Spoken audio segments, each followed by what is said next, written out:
ಮತಿಜನ ಪ್ರತಿಗಳ ಗಿಡಿದುವ ದುರುಳರು ಕಿದೆಯೊಳು ದೀಪರುಣಿರ ಮತಿಹೀನರು ಈ ಜಗ ಮುಖ್ಯರ ಸಂಗತಿ ಅರಿತಿಗೆ ಮೌನೀಶ್ವರ ಅರಿತಿಗೆ ಮೌನೀಶ್ವರ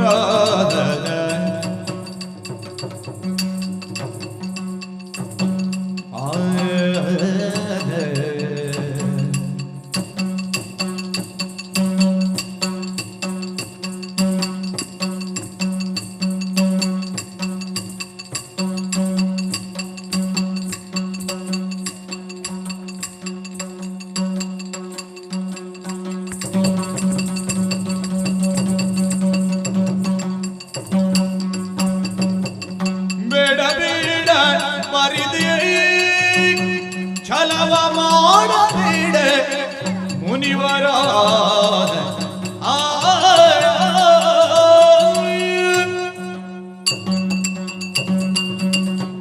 ಮುನೀಶ್ವರ, ನನ್ನ ಸ್ತ್ರೀತ್ವವನ್ನು ನನಗೆ ಜ್ಞಾಪಿಸ ಹೊರಟೆಯ? ಸ್ತ್ರೀಯ ಶೋಷಣೆಯ ಪುರುಷನ ಜನ್ಮಜಾತವಾದ ಅಧಿಕಾರ ಹಾಗೂ ಕರ್ತವ್ಯವೆಂದು ಭಾವಿಸಿದ ರಾವಣ, ಕೀಚಕ, ಕೌರವ, ದುಶ್ಯಾಸನಂತ ಮೂರ್ಖರ ವಿಜೃಂಭಿಸಿದವರಿಗೆ ನಾನು ಬರಬೇಕೆ? ಆ ದುರುಳರು ಅಳಿದರು, ಅವರನ್ನು ಮೀರಿಸುವಂತ ಹುಂಬರು, ಮದಮುಖರು, ಕಾಮುಖರು ನಿತ್ಯ ಜನಿಸುತ್ತಿರುವರಲ್ಲ. ಹೀಗಿರುವಾಗ ಆ ಭೂಲೋಕಕ್ಕೆ ನಾನು ಬಂದರೆ ನನ್ನನ್ನು ಬಿಡುವರೇ? ಮಾತೆ, ಮುನಿವರ, ಈ ಶುಷ್ಕವಾದಕ್ಕೆ ಅಂಟಿಕೊಂಡಿರುವೆ ಜನನಿ. ಗೌತಮನ ರತಿಯ ಬಯಸಿ ಮಗಿದ್ರನು ಘಾತಕದಲ್ಲಿ ಸಂಜನೂಡಿಯೇ ಖ್ಯಾತ ನಿಧಿ ಮೈಗಂಗರು ಯೋಚನೆ ಮಾಡಿ ಯೋಚನೆ ಮಾಡಿ ತಾಯೇ ನಂದಿನಿ, ನೀನಾಕಮ್ಮ ನನ್ನ ಮಾತಿನ ಸಾರವನ್ನು ಅರ್ಥ ಮಾಡಿಕೊಳ್ಳುವುದಿಲ್ಲ. ಕೆಡುಕು ಭೂಲೋಕದಲ್ಲಿದ್ದರೆ ಅದು ಆಕ್ಷೇಪಾರ್ಹವಲ್ಲ, ಆದರೆ ಸ್ವರ್ಗದಲ್ಲಿ ಮಾತ್ರ ಅದು ಇರಲೇಬಾರದು ತಾಯಿ. ನೀನು ಹೇಳಿದಂತ ಎಲ್ಲಾ ಕೆಡುಕುಗಳು ಮೊದಲು ಕಾಣಿಸಿಕೊಂಡದ್ದೇ ಈ ಸ್ವರ್ಗದಲ್ಲಿ ಅಮ್ಮ. ಆದ್ದರಿಂದ ನಿನಗೆ ಒಂದು ಮಾತನ್ನು ನಾನು ಹೇಳುತ್ತಾ ಇದ್ದೇನೆ ತಾಯಿ. ಅದು ಆ ಅಹಲ್ಯ ಪ್ರಕರಣವನ್ನು ನಿನಗೆ ಜ್ಞಾಪಿಸುತ್ತಾ ಇದ್ದೇನೆ. ಅಹಲ್ಯ ಜಾರನಾಗಿ ಮೈಗಣನು ಮೇಷವೃಷಣನು ಆದಂತಹ ಆ ಇಂದ್ರ ನಿಲುವಲ್ಲಿ ನೀನಿರಬಹುದೇ ಹೇಳು? ನೀನಿರಬಹುದು ಎಂದಾದರೆ ಭೂಮಿಗೆ ಬರಬಹುದು ತಾಯಿ. ನೀನು ಒಂದು ವೇಳೆ ಭೂಮಿಯ ದುರುಳರಿಗೆ ಅಂಜಿ ಬರಲಾರೆ ಎನ್ನುತ್ತಿರುವೆಯ. ಹಿಂದೆ ಕೌಶಿಕನು ನಿನ್ನನ್ನು ಬಲಾತ್ಕಾರ ಮಾಡಿದಾಗ ತನ್ನ ದೇಹವನ್ನೇ ಅಲುಗಿಸಿ ಅದೆಷ್ಟು ಸೇನೆಯನ್ನ ಸಿದ್ಧಗೊಳಿಸಿದವಳು ತಾಯಿ. ಅಂತಹ ಮಹಿಮಾನ್ವಿತಿ ನೀನು. ನಿನಗಿನ್ನಾರ ಭಯ ತಾಯಿ. ಅಮ್ಮ, ಅದೋ ಭೂಯ ಮನುಜರ ಕಣ್ಣೀರನ್ನು ಒರೆಸುವುದಕ್ಕಾಗಿ ನೀನು ಭೂಮಿಗೆ ಬರಲೇಬೇಕು ತಾಯಿ. ಒಂದು ವೇಳೆ ನಿನ್ನನ್ನು ಭೂಮಿಗೆ ಕರೆತರಲು ಬಂದಂತಹ ನನ್ನ ಯೋಗ್ಯತೆ ಸಾಲದಾಗಿ ಹೋಯಿತೆ ಹೇಳು. ನಿನ್ನನ್ನು ಕರೆತರುವುದಕ್ಕೆ ಅದೋ ನೀನು ಸುರನಾಯಕನೆಂದು ಹೇಳಿಕೊಂಡಿರುವಂತಹ ದೇವೇಂದ್ರನ್ನೇ ಕರೆದು ತರಲಿ ತಾಯಿ. ಹಾಗಾದರೆ ಸೃಷ್ಟಿಕರ್ತನಾದ ವಿಧಾತನನ್ನು ಭರಿಸಲೆಯ ಪಾಲನ ಕರ್ತರಿಸಿದಂತಹ ಶ್ರೀಮನ್ನಾರಾಯಣನನ್ನು ನಾನು ಕರೆಯುತ್ತೇನೆ.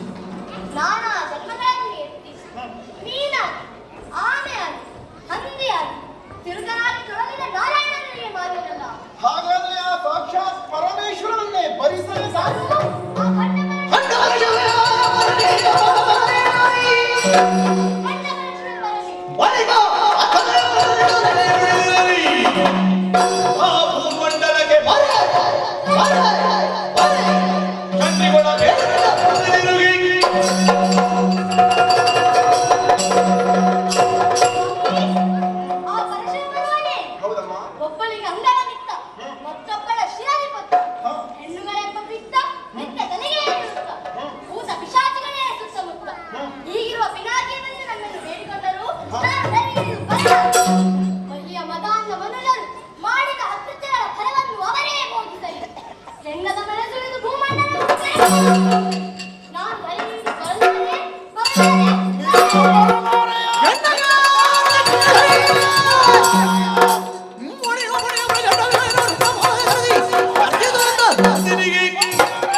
ನನ್ನ ಕಾಲಿಗರಿಗೆ ಬೇಡಿದರೆ ನನ್ನ ಮಾತನ್ನು ತಿರಸ್ಕರಿಸಿದೆಯ. ಭೂಮಿಯನ್ನು ಅಪಹಾಸ್ಯ ಮಾಡುವೆಯ ದುಷ್ಟೆ. ಏನು, ನಿನ್ನ ಕಾಲಿಗೆರೆದವನು ಊರಿನಿಂದ ಬಂದ ಒಬ್ಬ ಗೊಡ್ಡ ಋಷಿ ಎಂಬುದಾಗಿ ಭಾವಿಸಿದೆಯ. ನಮ್ಮಂತಹ ಋಷಿಮುನಿಗಳಿಗೆ ಸಾಕ್ಷಾತ್ ತ್ರಿಮೂರ್ತಿಗಳೇ ಗೌರವವನ್ನು ಕೊಡುತ್ತಾರೆ. ಅಂಥದರಲ್ಲಿ ತಿರಸ್ಕರಿಸಿದೆ. ಮಧಾಂಧಳೆ, ಭೂಮಿಯನ್ನು ಹರಿದು ಹಂಗಿಸುವೆಯ. ಆ ಸುರರ ತೇಜೋವರ್ಧನೆಗಾಗಿ ಎಳಿಸುವಂತ ಯಾಗ ಯಜ್ಞಾದಿಗಳನ್ನು ಮಾಡುವವರು ಭೂಮಿಯ ಮನುಜರು ಎಂಬುದನ್ನು ನೀನು ಮರೆತೆ. ಅದೆಷ್ಟೋ ಸಂದರ್ಭಗಳಲ್ಲಿ ಸ್ವರ್ಗಲೋಕಕ್ಕೆ ಆಪತ್ತು ಒದಗಿದಾಗ ಪ್ರಾಣದ ಹಕ್ಕು ತೊರೆದು ಹೋರಾಡಿದವರು ಸ್ವರ್ಗದವರು ಎಂಬುದನ್ನು, ಭೂಮಿಯವರು ಎಂಬುದನ್ನು ನೀನು ಮರೆತೆ. ಏನು, ಭೂಮಿಯನ್ನು ಹಳಿವೆಯ ನೀನು? ನಳ ನಹುಷಾದಿಗಳು ಹುಟ್ಟಿ ಬೆಳೆದಂತ ನಾಡು ನಮ್ಮದು.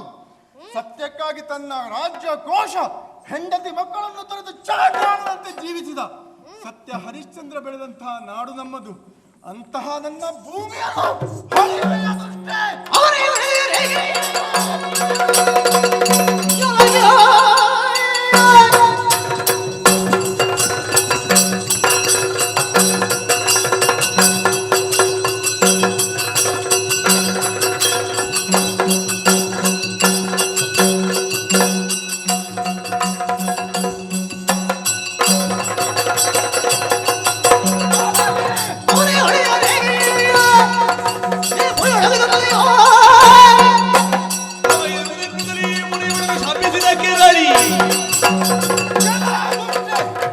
ಭೂಮಿಯ ಜನರ ಕಣ್ಣೀರನ್ನು ಒರೆಸುವುದಕ್ಕಾಗಿ ನಿನ್ನ ಪಾದಕ್ಕೆ ಹೋಗಿದ್ದೆ. ನಿನಗೆ ಪ್ರದಕ್ಷಿಣೆಯನ್ನು ಬಂದೆ, ನಿನ್ನನ್ನು ಪೂಜಿಸಿದೆ. ನನ್ನ ಕಣ್ಣೀರಿನಿಂದ ನಾನು ಅಭಿಷೇಕವನ್ನಾಗಿ ಮಾಡಿ ನಿನ್ನ ಪಾದವನ್ನು ತೊಳೆದೆ. ಆದರೆ ನಿನ್ನ ಕಲ್ಲು ಮನಸ್ಸು ಕರಗದೇ ಹೋಯಿತು.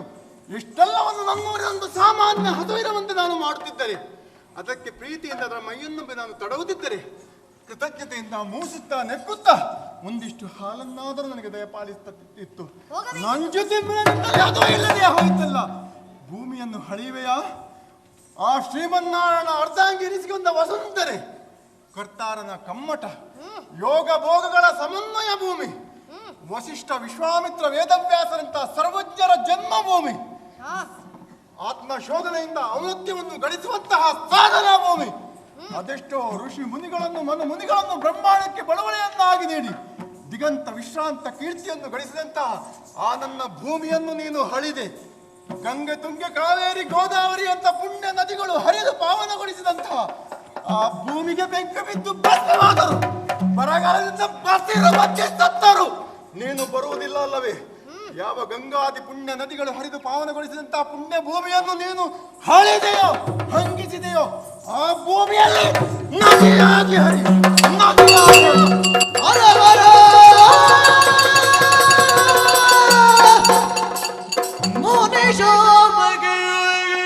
ನಂದಿನಿ ಬೆದರಿ ನಡುಗಿ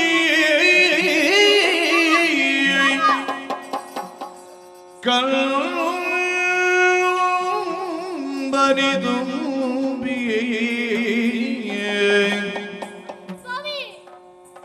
ಕಂಬನಿದು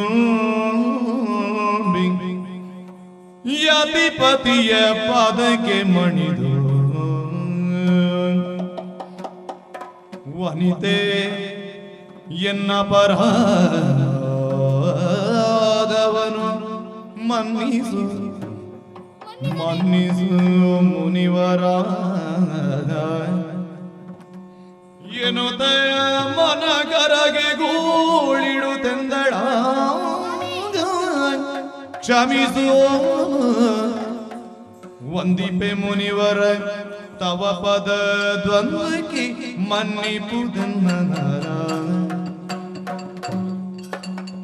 ವಂದಿಪೆ ಮುನಿವರ ತವ ಪದ ದ್ವಂದ್ವಕ್ಕೆ ಮನ್ನಿಪುದನ್ನ ಮಂದಮದಿ ತವನೆಲೆಯದವರಿಯದಾದೆ ತವನೆಲೆಯೊಂದವರಿಯದಾದೆ ನೊಂದೆವ ಹಂಭಾವಂಗಳು ಕುಂದಿತು ಜಾಬಾಲಿಯೇ ನೋದೆನು ಅಹಂಭಾವಂಗಳು ಕುಂದಿತು ಜಾಬಾಲಿಯೇ ಕೃಪೆಯುಳ್ಳ ಅಪರಾಧವ ಸಾಧದಿ ಮುನಿವರ ಕ್ಷಮಿಸು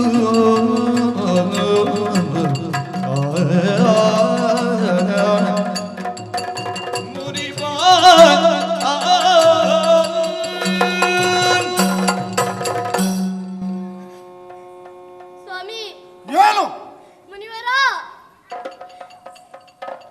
ನಿಮ್ಮ ಮಹಿಮೆಯನ್ನು ಮಂದಮತಿಯಳಾದ ನಾನು ಕಡೆಗಣಿಸಿ ಶಾಪಕ್ಕೆ ತುತ್ತಾದೇನೆ. ಹೌದೇ?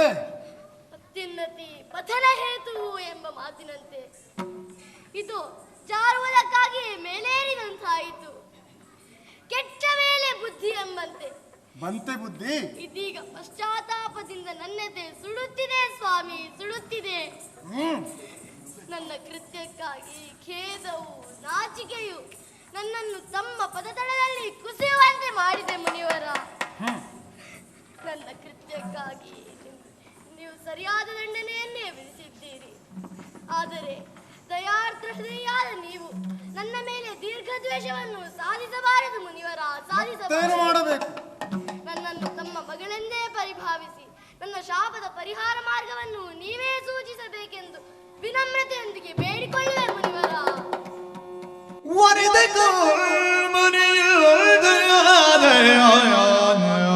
ಮುನಿ ಪದವನ ಜವನು ತೋಯಿದಲು ಮುನಿವರ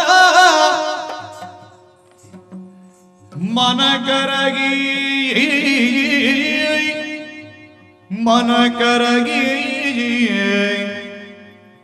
ನಂದಿನಿಯ ತಲೆದಡಬುತ್ತಲಿಂದ ತುಂಬಿದ ಸಿರಿಯುಂದ ಕುಂಬಿನಿ ಮೆರೆವಂತೆ ಅಮ್ಮ ನಂದಿನಿ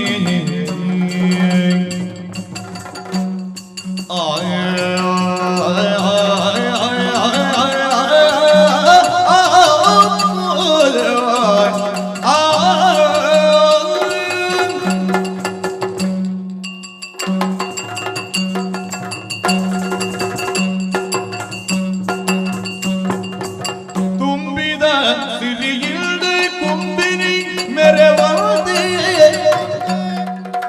ತುಂಬಿದ ನದಿಯಾಗು ನೀನು, ನದಿಯಾಗು ನೀನು. ಕಂಬು ಕಂಡಿನಿ ಕಾವಳ್ ಅಂಬಿಗೆ ದಿಟವಲ್ಲಿ, ಕಂಬು ಕಂಡಿನಿ ಕಾವಳ್ ಅಂಬಿಗೆ ದಿಟವಲ್ಲಿ. ನಮ್ಮ ಮುಕ್ತಿಯ ನೀನು ಪಡೆವೆ, ಇದ ನಮ್ಮ ಮುಕ್ತಿಯ ನೀನು ಪಡೆವೆ.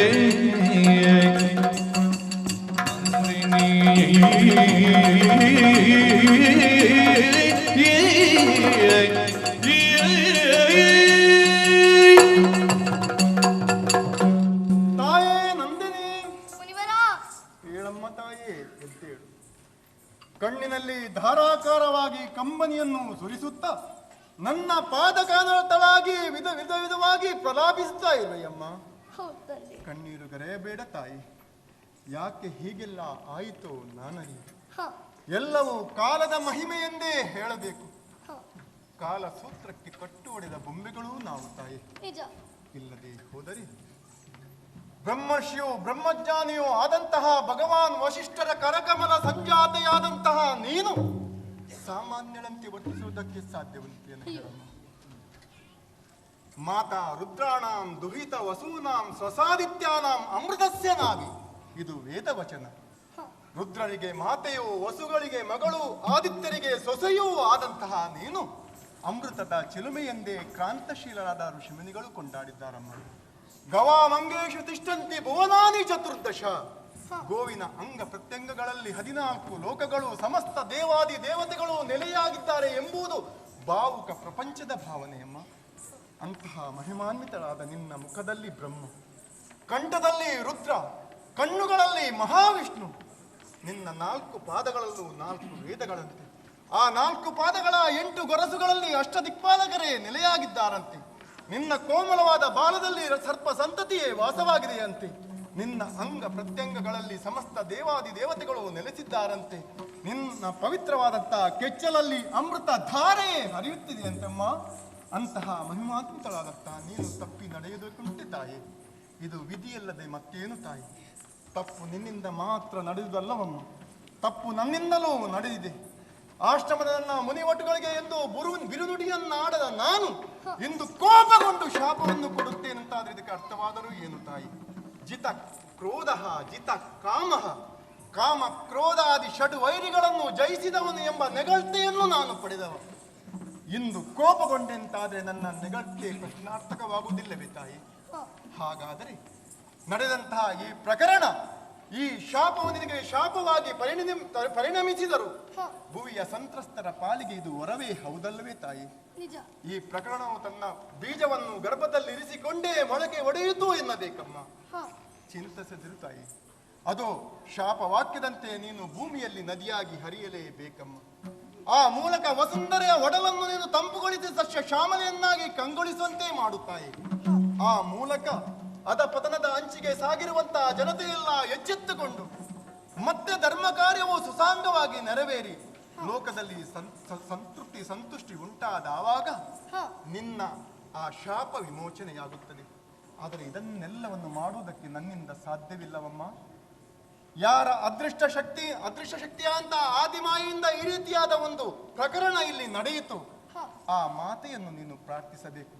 ಭಕ್ತಿ ಎಂಬ ಬಾಣವನ್ನು ಶ್ರದ್ಧೆ ಎಂಬ ಧನುಸ್ಸಿಗೆ ಪೋಣಿಸಿ ಆ ಆದಿಮಾಯನ್ನೇ ಗುರಿಯಾಗಿರಿಸಿಕೊಂಡು ನೀನು ಪ್ರಾರ್ಥಿಸಿದೆ ಎಂದಾದರೆ ನಿನ್ನ ಪ್ರಾರ್ಥನೆಗೆ ಫಲ ಸಿಗುತ್ತದೆ. ಆ ಮಾತೆಯು ನಿನ್ನನ್ನು ರಕ್ಷಿಸುತ್ತಾಳಮ್ಮ. ಹೋಗುತ್ತಾಯಿ. ಮಹರ್ಷಿ ಜಾಬಾಲಿಯವರ ಉಪದೇಶದಂತೆ ಆ ಮಹಾದೇವಿಯನ್ನು ಒಲಿಸಿಕೊಳ್ಳಬೇಕಾಗಿದೆ. ಅದಕ್ಕಾಗಿಯೇ ಶುಭ್ರಸ್ನಾತಳಾಗಿ ಶುದ್ಧ ಅಂತರಂಗದಿಂದ ಕಲ್ಪದ್ರುಮದ ಆ ಪುಣ್ಯ ಸಾನ್ನಿಧ್ಯದಲ್ಲಿ ತಪಸ್ಸಿಗೆ ತೊಡಗುತ್ತೇನಂತೆ. ಅಮ್ಮ ಜಗದೀಶ್ವರಿ,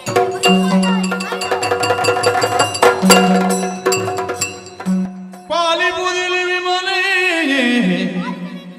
ಜಗಜೀವಾಣಿಯ ಪುರಿಮವಳೇ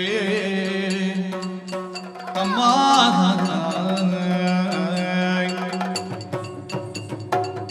ನೀಲಾಳಗಿ ಸಿರಿಗಾಳಿ ವಾಣಿ ಬಲ ಮೇಳೆ ದಿಗದಿವಿ ಜೋಳಿ ವಿನೋದಿಯೇ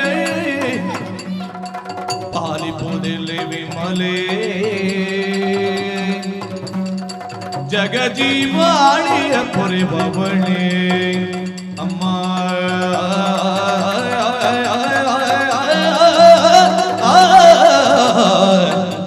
ಜನನಿ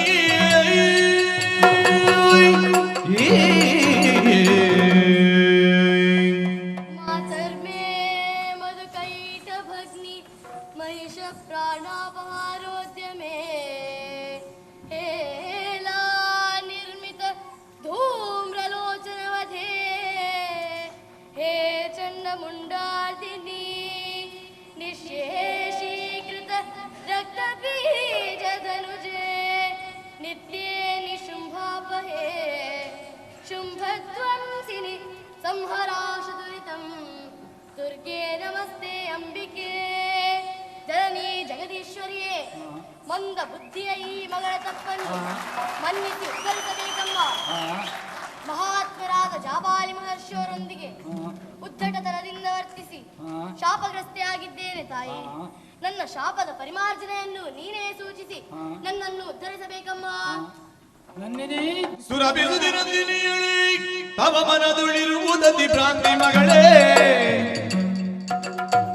ಹರಿಯು ಸ್ವರ ಮಾತಾಡದಿ ಸ್ವಾರ್ಥಿಗಳ ಕೊರತೆಯುವುದೆಲ್ಲ ನಿಜದಿಯೇ. ನಿನ್ನ ಗಡೆಯುವುದುಗಿವೆನು ಮಗಳಾಗಿ ಉನ್ನತದ ಪದವಿವೆನು ಪುಣ್ಯ ನದಿಯಪ್ಪಿ ತಾಯಿ ನೀನೆಂದು ಮನ್ನಿಸಿದಳಾದಿ ಮಾಯೇ.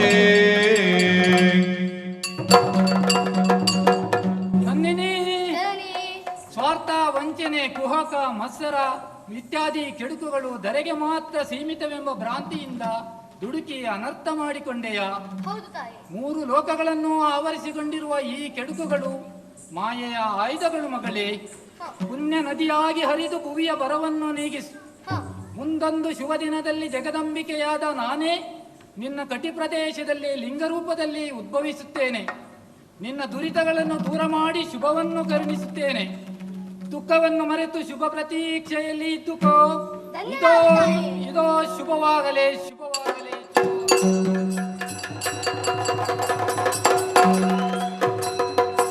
ಮಹಾದೇವಿ ಒಲಿದು ಅಭಯವನ್ನು ನೀಡಿದ್ದಾಳೆ.